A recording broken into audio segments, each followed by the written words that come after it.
You can feel it in the air when a Winter Olympics is wrapping up.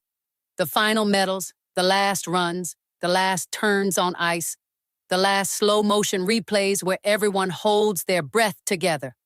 And I love that moment. Not just because it is emotional, but because it is pure human excellence on display. Discipline, teamwork, resilience, joy, all packed into seconds. Now here is the fun twist. Behind that magic, there's also a quiet celebration of innovation. Because every clean landing, every stable blade, every perfectly timed start, every photo finish that settles a 100th of a second, it all rests on systems someone had to invent, refine, test, and protect. Today we are going to talk about the Olympics as a festival of human brilliance and human ingenuity, not as a scandal story, as a love letter to what people can build. Let's go. You are listening to Intangiblia, the podcast of intangible law, plain talk about intellectual property. Please welcome your host, Leticia Caminero. Welcome back to Intangiblia. I'm Leticia Caminero, the AI version. And I'm Artemisa, your AI co-host. I bring the sparkle and also the footnotes. As the Winter Olympics finalize, it feels like the perfect moment to look at what makes elite sport possible beyond talent and training. The technologies, the systems, the designs, and yes, the intellectual property that helps those innovations travel from an idea to the world stage. Because medals are emotional, but they are also engineered. Today, we are doing an Olympic-level dive into innovation through an IP lens. We will keep it human, accessible, and practical. The goal is simple. Once you hear these stories, you will never look at a finish line, a skate blade, or a timing screen the same way again. Quick note before we begin. This episode was prepared with the support of AI tools to help organize research, improve structure, and make the storytelling smoother. Everything you hear is for general education and discussion, not legal advice. If you need guidance for a specific situation, speak with a qualified professional in the relevant jurisdiction. And if you are listening while designing your next miracle device, we love that for you. Just remember, inspiration is free, but copying is expensive.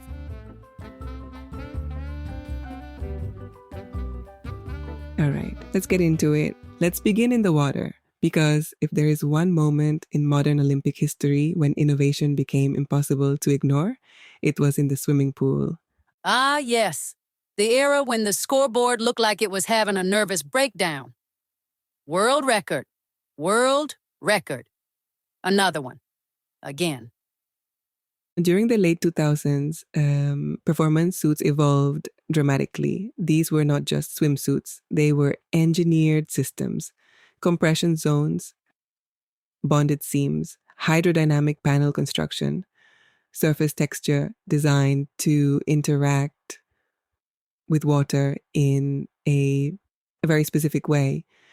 And behind all of that were patent filings, public documents that describe in careful technical language how the garment was structured to reduce drag, support muscle groups, and stabilize the athlete's form. Many of these filings were led by Speedo International Limited, which invested heavily in textile engineering and hydrodynamic research to push competitive swimwear into a new era. So when people say, it's just a suit, the patent says, actually, it's fluid dynamics. Yes. And this is where I want to frame this positively. What happened in that pool was not a scandal. It was a demonstration of how innovation can push a field forward. Engineers asked, how does the human body move through water? Where is turbulence created? How can seams be minimized or strategically bonded? How can compression improve efficiency without restricting movement? Those questions turned into research. Research turned into prototypes. Prototypes turned into patent applications. That is the innovation journey in action. And it is very Olympic if you think about it. Faster, higher, stronger. Even in textile science. The Olympic motto applies to innovation too.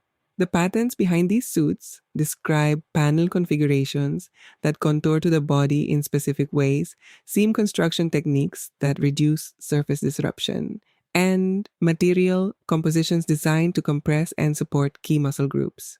The legal system protects those inventions not because they win medals, but because they represent technical solutions to define problems. That distinction matters. Patents do not protect victory, they protect the method. So the medal is earned in the lane. The protection is earned in the lab. Beautifully said. And here is the positive twist that often gets lost in headlines. When innovation moves quickly, governing bodies sometimes step in and update rules. That is not a failure. That is a sign that a sport is alive. Sporting regulations evolve, technology evolves, the dialogue between them is part of progress. Artemisa, the Swimming Federation, eventually refined its equipment standards. Full body polyurethane suits were restricted, but the knowledge did not disappear, it transformed. New generations of swimwear continue to innovate within updated boundaries. More subtle, more material science, more ergonomic insight, less spectacle, more refinement. So innovation did not get punished, it got redirected. And that is such a powerful lesson. Innovation pushes the frontier. Governance defines the field. Both are necessary. For inventors listening, here is the real takeaway. If you solve a measurable performance problem and you can describe your solution clearly, structurally, and technically, that is the foundation of a patent. It does not matter if your arena is a pool, a lab, or a startup garage. The swimsuit that broke the pool did something extraordinary. It showed the world that marginal gains matter, that material science can be performance strategy, that design is not decoration, it is engineering. And maybe, just maybe, it also reminded us that humans do not reach limits alone. They collaborate with tools. Yes, and that collaboration between athlete and innovation is not something to fear. It is something to understand. When you watch swimming now, you are not just watching muscle and discipline. You are watching decades of research, testing, iteration, and protected intellectual effort. And that is beautiful because the Olympics celebrate excellence. And excellence is rarely accidental. From the pool, we move to the road because if swimming was the first big wake-up call that technology matters, long-distance running became the next frontier. Ah, yes, the shoe that made people whisper. Or wonder or debate or marvel. Over the last decade, elite distance running has experienced a surge of innovation in footwear. Carbon fiber plates embedded in midsoles, advanced foam compounds designed for energy return, layered structures that guide the foot through each stride. And behind those breakthroughs, you see a pattern. Patent after patent, describing plate curvature, foam density, sole geometry, fluid-filled chambers, and the interaction between stiffness and rebound.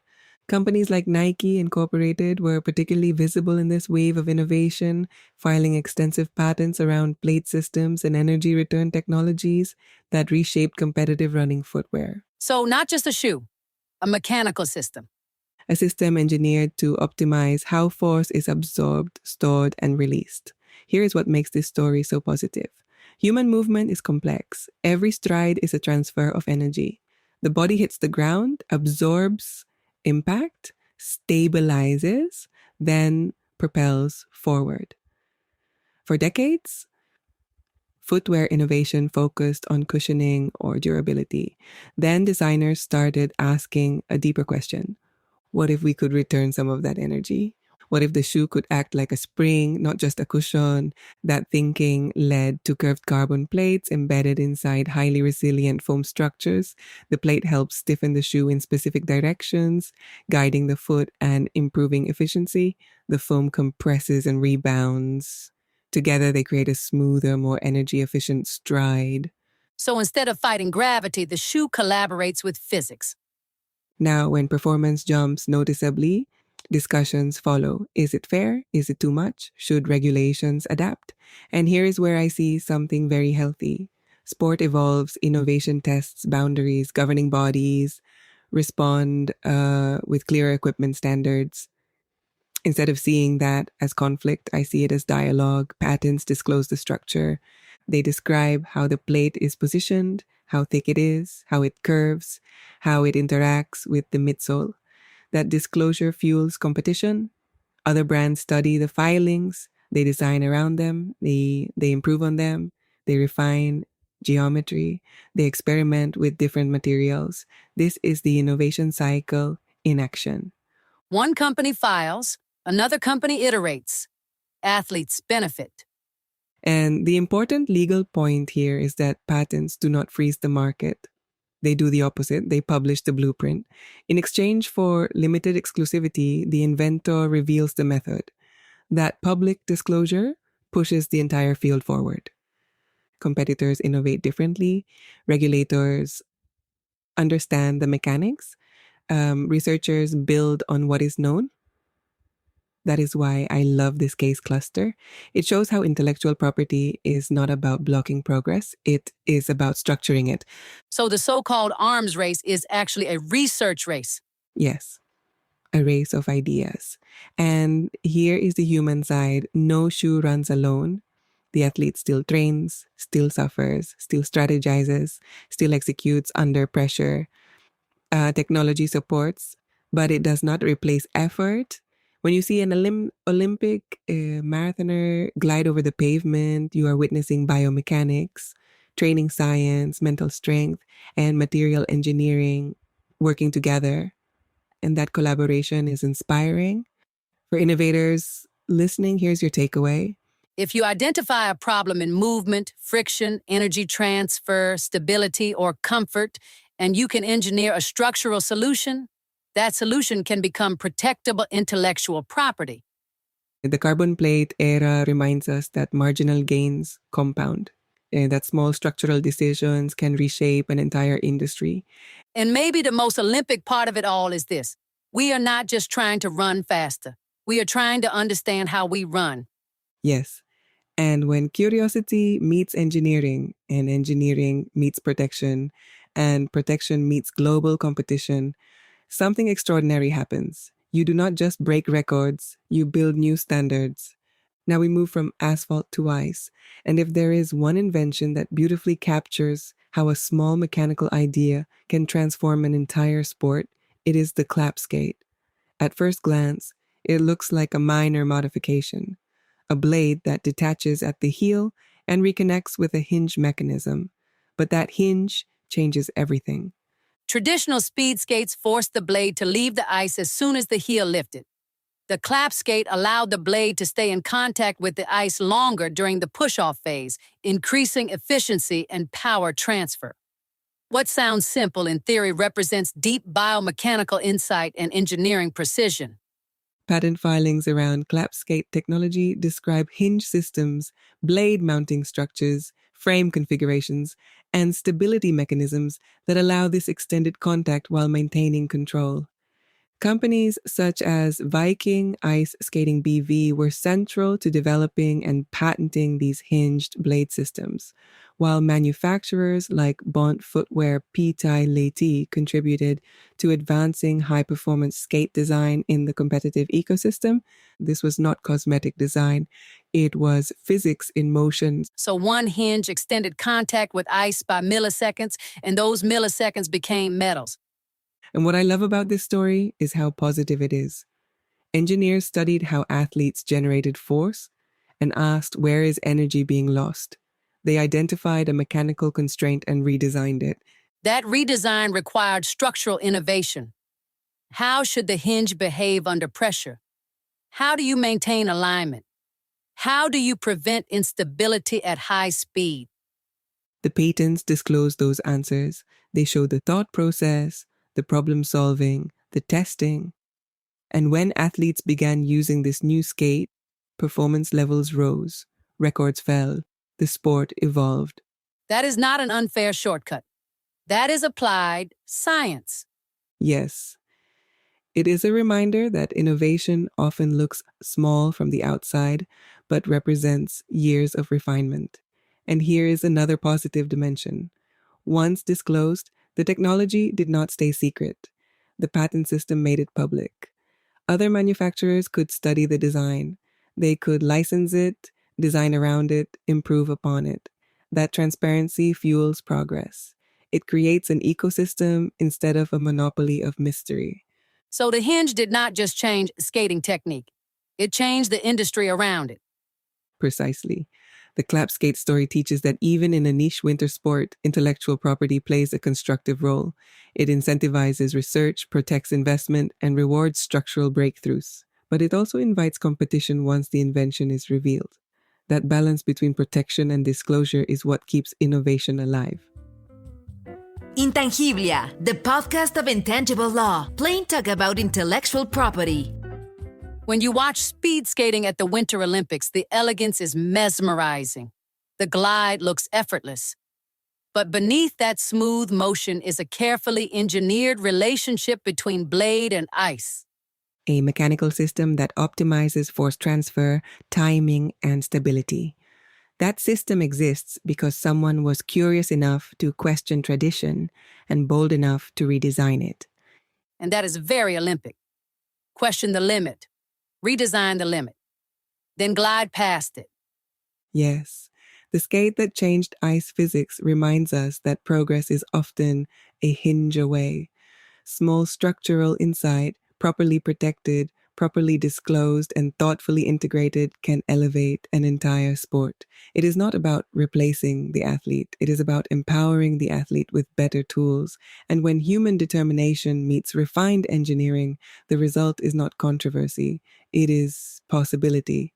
Now we move from equipment that enhances performance to systems that protect fairness. Because at the Olympic level, excellence is not only about how fast you go or how high you jump, but also about how accurately we measure and judge what happened. Over the past decades, sports have increasingly relied on advanced tracking and electronic systems to assist officials. These technologies are not accidental. They are engineered, patented, refined, and deployed with precision. When you look at the patent filings behind these systems, you see detailed descriptions of object tracking technologies, sensor configurations, high-speed imaging methods, and algorithms for analyzing motion in real time. Companies such as Hawkeye Innovations Limited have been central in developing and patenting sophisticated tracking systems used across multiple international competitions. These inventions are designed to follow a moving object, whether it is a ball, a puck, or even the athlete's body itself, and translate physical movement into precise, reliable data. What looks effortless on screen is actually the result of layered engineering, carefully calibrated hardware, and sophisticated software working together to capture reality with remarkable accuracy. So instead of arguing over what the human eye might have missed, we consult physics, cameras, and code. The purpose of these systems is not to replace human judgment, but to support it. At the Olympic level, margins are microscopic. A ball touching a line by a few millimeters. A ski crossing a boundary. A foot is stepping just outside a lane. When metals are separated by fractions of a second or centimeters, clarity matters. Patented tracking systems combine high-speed imaging, calibrated sensors, and sophisticated data processing to provide that clarity. What fascinates me from an intellectual property perspective is that these systems are themselves the product of competition and innovation. Companies invest heavily in research to improve accuracy, reduce latency, and increase reliability. They file patents to protect those technical solutions. In exchange, they disclose how the systems work, how images are processed, how movement is interpreted. That disclosure allows the field to evolve. Others build better cameras, faster processors, smarter software. The ecosystem improves. So, fairness becomes an innovation project. Technology at this level is not about spectacle, it is about trust. When athletes train for years, they deserve decisions grounded in precision. When spectators watch the games, they deserve confidence that outcomes reflect reality as accurately as possible. Patented tracking and judging systems contribute to that trust infrastructure. Of course, there's always discussion about where the line sits between human intuition and technological confirmation. That conversation is healthy.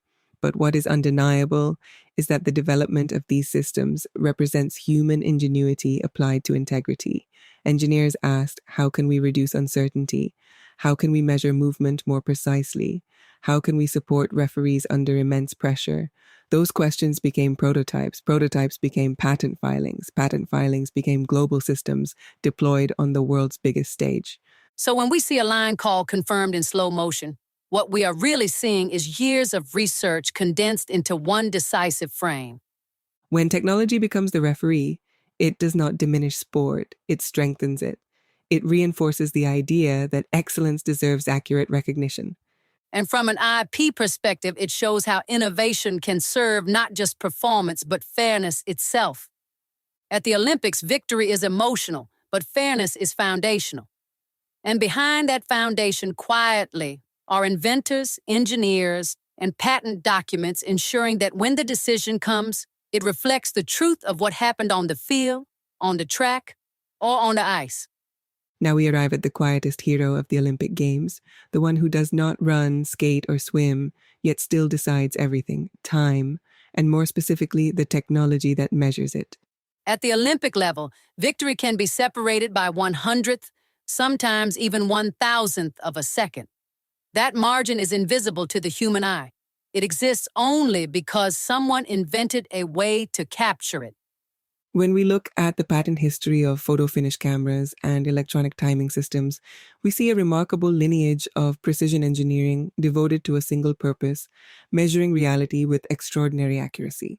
Companies such as Omega Lewis Brandt and Frere SA played a foundational role in advancing electronic timing systems, while modern platforms developed by Swiss Timing Limited continue to refine and deploy high-precision timing technologies at global sporting events. Image processing from early optical timing that recorded the exact instant. Each generation reflects a deeper commitment to clarity, fairness, and trust in the result. So the medal ceremony begins with a camera shutter. In many ways, yes. The classic photo finish system transforms sport by replacing subjective visual judgment with continuous image capture along the finish line. Instead of taking a single snapshot, the system records a thin, vertical slice of space over time, building an image that shows exactly when each athlete crosses the line. That idea, simple in concept, required deep optical engineering, synchronization systems, and mechanical stability. The patent documents reveal how light is captured, how images are processed, how timing signals are integrated. It is a masterclass in applied precision. Over time, these systems evolved.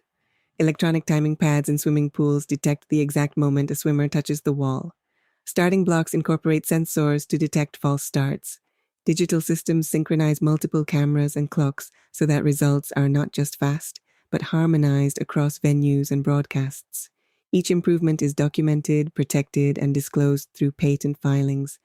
And the audience just sees a number appear on a screen. But behind that number is an entire infrastructure of innovation.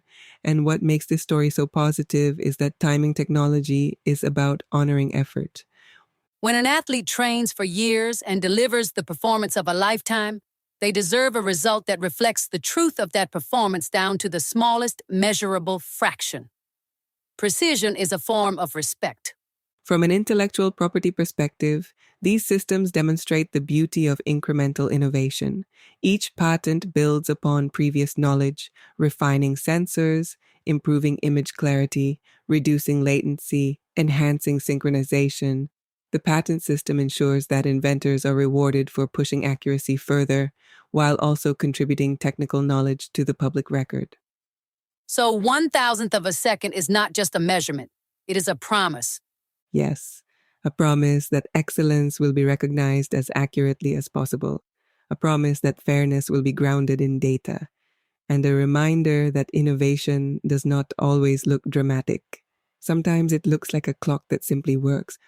When you watch the final of a sprint or the last stretch of a speed skating race and the results appear almost instantly, remember that you are witnessing the culmination of decades of research in optics, electronics, software, and mechanical engineering. You are witnessing patents turned into precision. And that is a powerful note to end on. The Olympics celebrate human achievement, but behind every celebration, there is a quiet network of inventors ensuring that achievement is measured, verified, and honored, 1,000th of a second at a time. Before we close, let's pull this together. What does all of this, the swimsuits, the carbon plates, the clapskates, the tracking systems, the photo finish cameras, actually teach us? Takeaway 1, innovation is part of sport, not separate from it. The Olympics are a celebration of human excellence, and that excellence includes engineers, designers, and scientists. The athlete may stand on the podium, but behind that moment is a chain of curiosity, experimentation, and refinement. Innovation does not diminish the achievement, it amplifies it. The medal may hang around one neck, but it carries many minds. Takeaway 2, patents structure progress. When inventors file patents, they are not hiding ideas forever. They are disclosing them in exchange for time-limited protection. That disclosure becomes fuel for the next wave of improvement. Competitors learn, iterate, and design around existing solutions. The result is not stagnation, it is momentum. Takeaway 3, regulation and innovation can grow together. When new technologies emerge, governing bodies sometimes refine equipment rules. That is not a clash, it is a conversation. Sport evolves, standards evolve. The goal is always the same: preserve fairness while encouraging excellence. That balance is dynamic, and that is a sign of a living system. Limits are not walls, they are design parameters. Takeaway 4, precision is respect. Timing systems, tracking technologies, sensor-based measurements. These are not cold mechanical tools. They are instruments of trust. When victory depends on fractions of a second, accuracy becomes a form of honor. Patented systems ensure that excellence is measured faithfully. Takeaway 5, small structural changes can reshape entire fields. A hinge in a skate, a plate in a shoe, a seam in a suit, a camera aligned with a finish line. These are not dramatic inventions on the surface, but when thoughtfully engineered and properly protected, they elevate entire sports. They remind us that meaningful progress often begins with a very specific, very focused question. What if we could do this just a little bit better? And that question is not limited to elite sport. It applies to business, to research, to creative projects, to everyday problem solving. The Olympic stage simply makes the results visible. As the Winter Olympics close and the flame fades for this edition of the Games, what remains is not only the memory of breathtaking performances, it is also the reminder that human potential thrives when effort meets ingenuity, when discipline meets design, when talent meets technology. And when curiosity meets protection. Yes, because protecting innovation is not about locking ideas away. It is about giving them structure so they can grow, compete, and inspire. Thank you for listening to this episode of Intangiblia. If it changed the way you see the podium, the finish line, or the equipment behind the athlete, share it with someone who loves sport and loves ideas. Next time you watch a race, look a little closer. Somewhere in that moment, there is a patent at work. Until next time, keep building, keep questioning, and keep celebrating what humans can create together. Bye, everyone.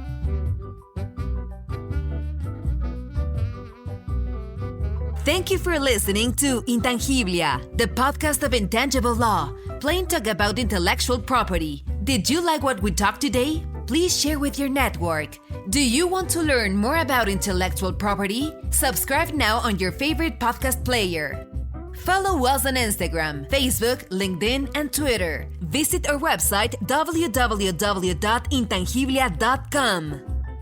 Copyright Leticia Caminero 2020. All rights reserved. This podcast is provided for information purposes only.